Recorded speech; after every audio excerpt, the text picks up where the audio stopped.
Hey guys, subscribe for daily content, and if you're shopping for gear, make sure you check out the description for the newest items at some of the very best online retailers. There's also links for some of the items that I personally recommend. Thanks! What's going on YouTube? Metal Complex here, and today I've got another short little unboxing video to share with you guys. Just an unboxing, not a review today. But we are checking out something that is brand new for WE Knives 2025. It actually releases on the 16th of January, I think. I'm not sure exactly when I'm releasing this, but probably right around there. So I'll have it linked right down in the description. You guys can check it out if you want. It does help my channel when you use those links, but that's up to you. Thanks to WE for sending it in. Thanks to my patrons for supporting me. What do we have? Always super excited to check out something from WE Knives because I would say 90 to 95% of what they released in 2024 was amazing. Not just good, it was amazing. WE has gone from a pretty good company who just kind of prices things all over the place to a company who makes absolutely insanely good knives and still kind of prices them all over the place. But, you know, it just depends on exactly what it is. I have the paperwork for it, so I'll share pricing and all of that here in just a second. So this, by the way, I saw it before I opened it. This is called the Quinseris? Quinseris? I have no idea how to pronounce it. Tried to Google it because I thought if I assume that this is a made-up word and assume how to pronounce it, everybody's going to correct me. It's not even, I can't find it on Go. I don't think this is a real word. If it is, let me know. Let me know what it means and how to pronounce it. Gray tie handle, aluminum foil, carbon fiber, always like that stuff. Hand-polished satin Bowler M390 blade, gray stone wash flat. Okay. Oh, it was out! No! It almost got me. That can be some jostling from, you know, going all over the place. Okay. Interesting combination of things here. I was really hoping this was going to be an integral. Number one, this is a thicken. Oh, it has a nested lock there. Number one, no contouring, but I do love the inlay work. That is beautiful. And look how they've highlighted it. This surrounding flat area is not part of the inlay. It's actually the barrier that surrounds, it's not a barrier, it's just the outline of the area where they insert this aluminum carbon fiber mascus, which I really like the look of. It kind of looks like somebody melted a robot zebra, but you can determine how that looks to you if you want to. But I like how it looks, right? Really, really neat. Look at that pivot there. That's cool. It's bowled inward. Big, chunky pieces of titanium there. Thick, chunky, big old Campbell's Chunky Soup, Jason, Kelsey sized pieces of titanium. I'm sorry. I don't know where I'm going with that. But cool. And then we have studs. Yeah, those are closed position stops, and they almost certainly have to be open position stops. You can see they're actually from testing. That's where they land. Some people are not going to like that. Let's open it up. Ooh. Ooh, ooh, ooh, ooh, ooh, ooh, ooh, ooh. Yeah. Yeah, that's a really cool looking knife. So this has design corks, but it is very cool. And I was not expecting that. This says hand rub. What? Hand polished satin. Hand polished? I mean, it looks like a machine satin or belt. I don't know. But they went back and polished this by hand. Is that what we're saying? Okay. Couple of interesting elements here. Oh, boy. Hold on.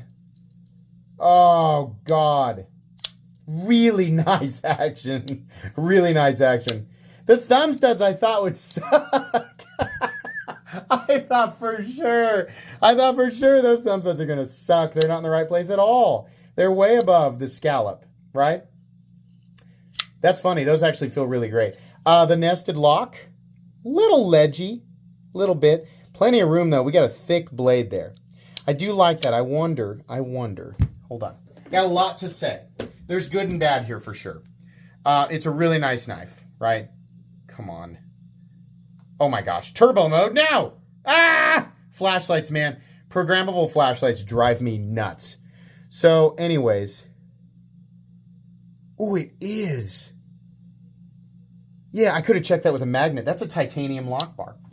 Not necessary, but it does add to the cost. No. Oh, it's getting, I'll tell you why. It's magnetized to the lock bar itself, which is a huge piece of steel.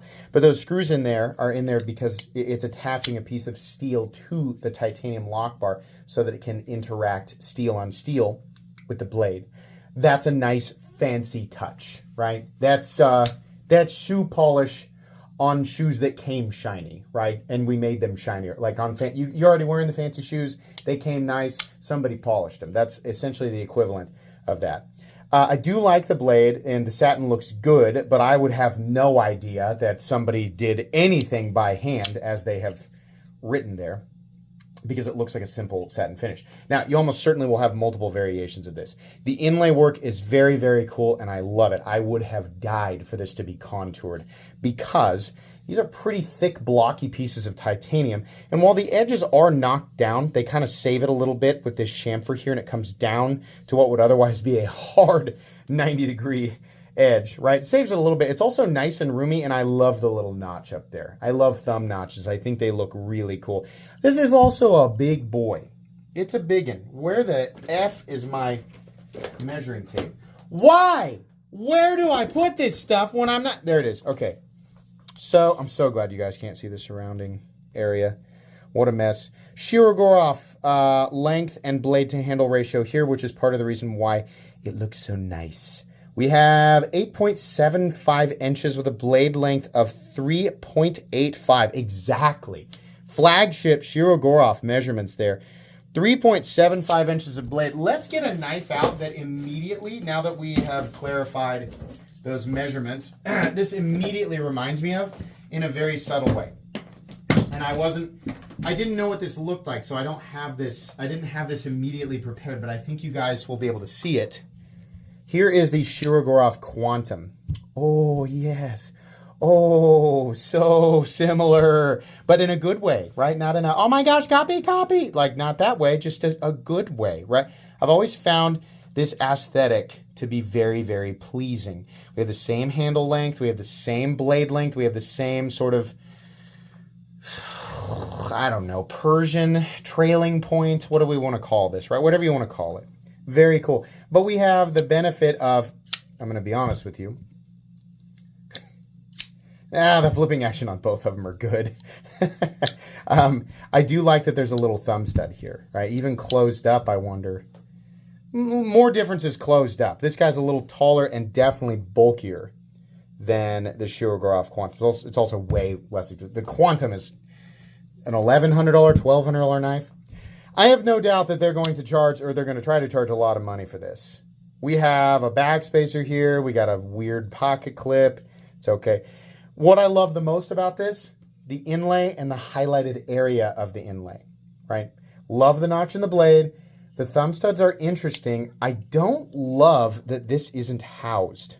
I hate to keep bringing up my own design, but the reason that we changed it, here's the 3D model.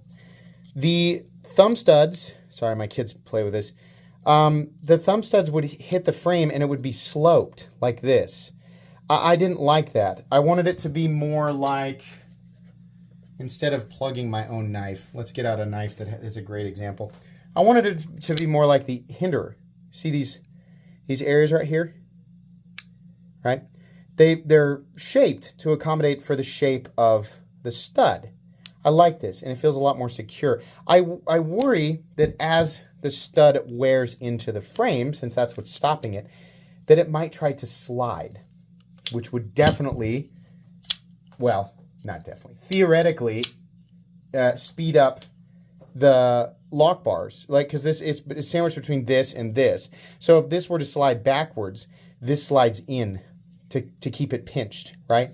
So interesting choice to do exterior closed position stops, and nothing wrong with exterior open position stops, but the sloped stop area is very strange to me. I know that you guys think that that's ugly, but this is part of every knife that has a stop, right? It shows less wear on something like Hinder, both with the finish and because it's curved to accommodate, right? But it'll definitely show wear in the closed position right here. This is why I changed it on mine as well and just put a lump of titanium on the inside so that it could stop on the inside. interesting design choices there. I don't know that I love that. I do love the look of the knife. Now, let's all grit our teeth as we take a look at the piece of paper here and see what they want for this. Oh, God. Come on. Okay, this is a nice knife, right? Here's what I thought. Here's what I thought they'd come in at. I thought they'd come in at $375 for retail, right? And I was gonna say $325 maybe. We're in special zone, right? Minus the contouring, but not that. They want. You can ignore the MSRP. That means nothing. This is what you'll see it like on Blade HQ. $399. If you're gonna charge that, this has to be an integral if you're gonna charge that much. This is super cool, right? This I don't love the stop position. And you know, what do I know? Maybe this is fine for a decade.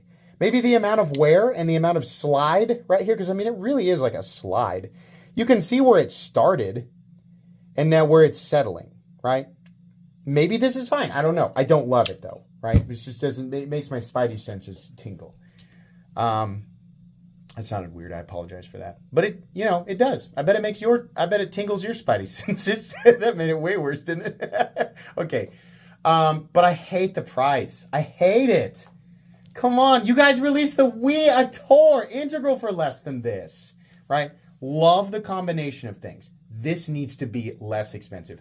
$325 would have been okay. $300 would have been about right? I think this is about $100 overpriced based on not something I pulled out of my behind, based on handling pretty much everything that WE has released in the last, I mean, how many years has it been, right? On top of that, their direct competition and their indirect competition. Lots of stuff to compare to. Very nice, very high quality. No mistaking that.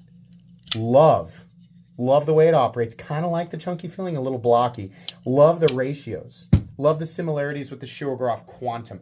I have no doubt in my mind that they have looked at that blade to handle ratio that has made Shirogorov famous and thought, let's do more of this. This is not the first time that we've seen a release from WE that closely resembles something, the aesthetic, or at least the balance of blade to handle to Shirogorov.